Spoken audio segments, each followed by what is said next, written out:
Hello दोस्तों, नमस्कार। स्वागत है आप सभी का एग्जाम धुन में। दोस्तों, इस वीडियो में बहुत सारी इंपॉर्टेंट अपडेट पर डिस्कशन करने वाले हैं जो संबंधित है यूपी टीटी धांधली का मामला, 17,000 शिक्षक भर्ती, 6800 आरक्षण सूची और डीएलएड से मोह भंग। तो सारी अपडेट पे एक साथ डिस्कशन करेंगे। वीडियो को लाइक एंड शेयर करें और जो एलटी ग्रेड शिक्षक भर्ती की प्रिपरेशन कर रहे हैं, वीडियो को आगे ध्यानपूर्वक देखें। आज हम बात करने वाले हैं एलटी ग्रेड शिक्षक भर्ती की बेस्ट बुक के बारे में, जो चक्षु पब्लिकेशन की है। इस पुस्तक की अगर खास बात करें तो सामान्य अध्ययन भाग 1 की इस पुस्तक में 2019 के सॉल्व्ड क्वेश्चन पेपर को समावेशित किया गया है। पाठ्यक्रमानुसार थ्योरी दी गई है और विगत वर्ष के जो इम्पोर्टेंट क्वेश्चंस हैं उनको भी यहाँ पर रखा गया है। ये पुस्तक आपको ऑनलाइन और ऑफलाइन दोनों मोड में अवेलेबल कराई गई है। ऑनलाइन के लिए लिंक डिस्क्रिप्शन बॉक्स में है, वहाँ पर जाकर चेक करें और साथ ही साथ दिए गए नंबरों पर ज़्यादा जानकारी के लिए कॉल भी कर सकते हैं और ऑफलाइन के लिए किसी भी नज़दीकी बुक स्टॉल पर कांटेक्ट कर सकते हैं। और ये पुस्तक आपको विभिन्न विषयों पर भी उपलब्ध करवाई गई है। देखा जाए तो यहाँ पर एलटी ग्रेड कंप्यूटर, सामाजिक अध्ययन, सामान्य अध्ययन, गृह विज्ञान, इंग्लिश, विज्ञान और जीव विज्ञान, हिंदी जैसे सभी सब्जेक्ट्स पर अवेलेबल है। तो देर किस बात की, चक्षु पब्लिकेशन की बेस्ट बुक के साथ अपनी प्रिपरेशन को बूस्ट करें। तो दोस्तों, यहाँ पर यूपी टीटी में आपत्तियों को दर्ज करने की अंतिम तिथि बेहद नज़दीक है और आज और कल का ही मौका आपके पास है। तो ऐसे में आपके लिए बहुत ही इंपॉर्टेंट इन्फॉर्मेशन लेकर आए हैं। अगर आपका 1 से 2 अंक से टीटी में रह जा रहा है तो अवश्य आपको आपत्ति करनी चाहिए। तो आपको किन प्रश्नों पर आपत्ति करनी चाहिए, इसके लिए आपको एक क्लू देते हैं। तो देखा जाए दोस्तों, तो पहला क्वेश्चन ये है कि अधिगम हेतु क्या आवश्यक है? निर्देशन, परिपक्वता और इसके बाद रुचि, अभिप्रेरणा। तो एनसीईआरटी बुक्स के अनुसार इस सवाल पर सही उत्तर अभिप्रेरणा, मोटिवेशन है, जबकि पीएनपी ने परिपक्वता दिया है। पारिस्थितिकी तंत्र के घटक कौन से हैं? तो यहां पर दोस्तों अगर देखा जाए तो आपको उत्तर दिखाएंगे। यहां पर इस सवाल पर स्टूडेंट्स द्वारा ऑब्जेक्शन किया जा रहा है। एनसीईआरटी के अनुसार सी है, यानी कि जैविक अजैविक होगा, जो आंसर की में भी दिया गया है। और एमपीपीआई परीक्षण का उपयोग किसके मापन में किया जाता है?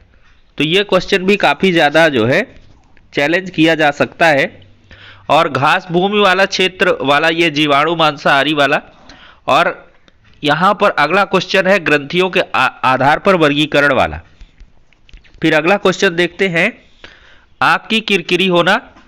और फिर इसके बाद अगला क्वेश्चन है शैशव काल वाला। तो ये इतने सारे क्वेश्चन हैं जिन पर आपत्तियां की जा सकती हैं। सुजनन शास्त्र वाला क्वेश्चन भी है, अधिगम हेतु क्या सर्वाधिक आवश्यक है? शैशव काल हो गया। कोहलर ने अपने प्रयोग वाला, घास भूमि क्षेत्र वाला, वायुमंडल की ऊपरी सीमा पर, आंख की किरकिरी वाला और साथ ही साथ ग्रंथियों के आधार पर वर्गीकरण वाला। तो ये 8 क्वेश्चन यूपी टेट प्राथमिक स्तर पर हैं जो चैलेंज किए जा सकते हैं और इन पर कॉमन अंक मिलने की पूरी संभावना है। अब बड़ा सवाल आता है कि कैसे हम आंसर की को चैलेंज कर सकते हैं। तो 27 जनवरी से 1 फरवरी तक आपको आपत्ति दर्ज करवानी है और उम्मीदवारों को दर्ज कराई गई आपत्ति को अलग, अगर विषय विशेषज्ञों ने सही पाया तो परीक्षा का रिजल्ट जारी होने के बाद आपत्ति शुल्क रिफंड कर दिया जाएगा। यदि अभ्यर्थी द्वारा दर्ज कराई गई आपत्ति गलत हो तो कोई भी शुल्क रिफंड नहीं होगा। तो यूपी टीटी में जो भी सम्मिलित है वो updled.gov.in पर जाकर यूपीटीटी आंसर की डाउनलोड कर सकते हैं। आंसर की का नोटिस पढ़ने के बाद क्लिक करें और यहां पर देख सकते हैं कि 4 स्टेप के में यूपी आंसर मतलब updled.gov.in पर आप जाएं, वहां से डाउनलोड करें। अगर कोई आपत्ति है तो उसके आधार पर इसी वेबसाइट पर जाके आप लोग आपत्तियां भी कर सकते हैं। अब दोस्तों, यूपीटीटी में धांधली का एक बड़ा मामला सामने आया है। सभी 30 आरोपियों पर गैंगस्टर एक्ट के तहत कार्रवाई हो गई। एसपी के निर्देश के बाद कार्रवाई शुरू हुई है। नकल माफिया की संपत्ति भी जब्त की जाएगी। टीटी परीक्षा में नकल कराने का ठेका लेने वाले गिरोह के 30 सदस्यों का जो चेहरा है वो बेनकाब हुआ। इनमें से 22 गिरफ्तार है, 8 फरार है। फरार आरोपियों की तलाश की जा रही है और गिरोह से जुड़े सदस्यों पर गैंगस्टर एक्ट के तहत केस दर्ज करने की प्रक्रिया भी शुरू है। यहां पर दोस्तों देख सकते हैं, जांच में डीआईओएस बीके शर्मा की संलिप्तता उजागर हुई है। टीटी एग्जाम पास कराने के लिए ठेका लिया गया था। 2,70,000 कैश और यहां पर देखा जाए तो 48 लाख के चेक बरामद हुए हैं और डीएम अमृत त्रिपाठी ने बड़ा एक्शन लिया है। चुनाव आयोग और शासन को पत्र भी लिखा है, तो इन पर बड़ी कार्रवाई हो सकती है और जो ही संबंधित बाबू है डीआईओएस कार्यालय का, उसको जो है निलंबित कर दिया गया है। यहां पर इमेजेस में देख सकते हैं टीटी में नकल कराने के आरोप में बाबू निलंबित हो गया है। अब दोस्तों देख सकते हैं आखिरकार शिक्षक भर्ती के पदों को लेकर फंस गया है चयन। 69,000 शिक्षक भर्ती का मामला है। 68,500 की रिक्त पदों पर नियुक्ति नहीं हो सकती है, ऐसा कोर्ट ने साफ तौर पर रोक लगा दिया है। तो ऐसे में दोस्तों यहां पर देखा जाए तो 69,000 शिक्षक भर्ती में पहले से चयनित अभ्यर्थियों को बाहर करके ही अब चयन को आगे बढ़ाया जाएगा, इसकी पूरी की पूरी उम्मीद दिखाई पड़ रही है। लेकिन इस पर शासन विचार विमर्श करेगा, क्योंकि शासन ये चाहता है कि चयनितों को बिना डिस्टर्ब किए हुए 6800 जो आरक्षित वर्ग के अभ्यर्थी उनका चयन सुनिश्चित किया जाए। लेकिन इस पर कोर्ट ने साफ तौर पर मनाही की है और कोर्ट ने यह भी कहा है कि एक पद पर 2 नियुक्तियां नहीं हो सकती और एक भी पद आप आगे नहीं बढ़ सकते हो। तो अब राज्य सरकार पर छोड़ दिया गया है कि जो आपने ये रायता फैलाया है उसको आप खुद समेटे, और ऐसे में ये तभी समेटेगा जब 69,000 में पूर्व में चयनित, गलत तरीके से जो चयनित है उन अभ्यर्थियों की यहां पर जांच करते हुए, रिशफलिंग करते हुए उन अभ्यर्थियों को बाहर करके और 6800 आरक्षित वर्ग के अभ्यर्थियों को नियुक्तियां दी जाएं।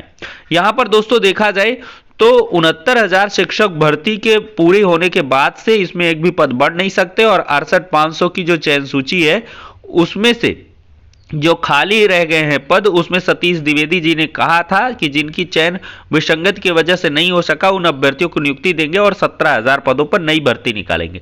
तो यहां से दोस्तों अब ये 17,000 प्लस 6,000 लगभग 23,000 पदों पर नई शिक्षक भर्ती की जो उम्मीद है वो पूरी तरीके से है। 23,000 तो साफ तौर पर दिख ही रहे हैं। और बाकी यहां पर देखा जाए तो हाई कोर्ट और सुप्रीम कोर्ट में जो हलफनामा लगाया गया 51,000 पद हमारे पास रिक्त हैं, तो उनके आधार पर 51,000 पद भी रिक्त पड़ रहे हैं। तो लगभग 70 से 75,000 पदों पर भर्तियों की संभावना पूरी तरीके से दिखाई पड़ रही है। जैसे ही नई सरकार बनती है तो आपको नई शिक्षक भर्ती देखने के लिए मिल जाएगी। तो आप लोग इसकी प्रिपरेशन लगातार करते रहें और आरक्षित वर्ग के अभ्यर्थियों को और साथ ही साथ 69,000 में चयनित जो बॉर्डर लाइन से चयनित हुए हैं तो उनको लगातार इस केस पर नजर बनाए रखना है। हालांकि अभी नोटिस इशू होने वाला है और वो 6800 जितने भी चयनित अभ्यर्थी उनको जाकर कोर्ट में पक्ष रखना है और आगे आने वाली प्रोसीडिंग्स में, जैसा कि 18 फरवरी में ये केस लिस्टिंग है, 18 तारीख को सुनवाई होगा, तो उसमें भी यानी कि जो पहले से चयनित है उनको भी यहां पर नोटिस देके उनका भी पक्ष सुना जा सकता है। क्योंकि ये मामला थोड़ा सा आगे बढ़ गया, इस वजह से इसमें थोड़ा सा भी डिलेड प्रोसीजर होगा, उसके बाद ही प्रोसेस को कंप्लीट किया जा सकता है। अब दोस्तों देख सकते हैं बीएड के आगे डीएलएड का क्रेज घटा है। जिले में 2021-20 की अगर हम 20-21-22 की बात करें तो यहां पर डीएलएड की 50% सीटें ही खाली रह गई हैं। पीबीपीजी कॉलेज के विभागाध्यक्ष डॉक्टर धर्मेंद्र प्रताप सिंह का कहना है कि बीएड के छात्रों को प्राइमरी जूनियर के साथ टीजीटी और एलटी ग्रेड शिक्षक भर्ती का हिस्सा बनने का मौका मिलता है, जबकि डीएलएड छात्र सिर्फ प्राइमरी और जूनियर के ही शिक्षक बन पाते हैं। यही नहीं, बीएड धारकों को पीजीटी में भी छूट मिलती है। तो इसी वजह से बीएड वालों का ज्यादा क्रेज बढ़ा है, जबकि डीएलएड से जो मोह है वो लगातार भंग होता हुआ चला जा रहा है। तो ऐसे में डीएलएड के कोर्सेज को बंद करके सिर्फ बीएड ही करना चाहिए, क्योंकि न्यू एजुकेशन पॉलिसी में भी बीएड का जिक्र है।